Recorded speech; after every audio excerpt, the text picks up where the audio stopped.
Hello বন্ধুরা, সবাই কেমন আছো? আশা করছি ভালো আছো। তো আমিও ভালো আছি। আমি বাবার বাড়িতে এসেছি পঞ্চমী কালী পূজার জন্য। আজকে নারায়ণ সেবা হবে, লুচি, তার সঙ্গে 3-4টে সবজি থাকবে।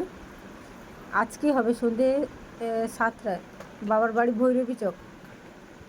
কালকে পূজা হয়ে গেছে। যারা যারা খেতে যাও সবাই ঝটপট করে চলে আসো। লুচি যা কার কার পছন্দ বলো।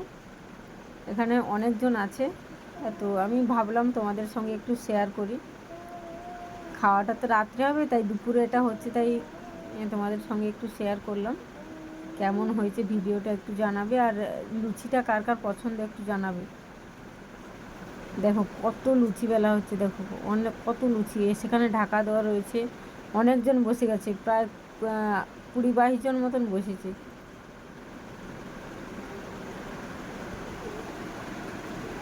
পাড়ার কাকিমা রয়েছে, বৌদি রয়েছে, ঠাকুমা রয়েছে, দিদি রয়েছে, অনেকজন রয়েছে। তো সবাইকে টাটা, ভালো থাকবে, সুস্থ থাকবে।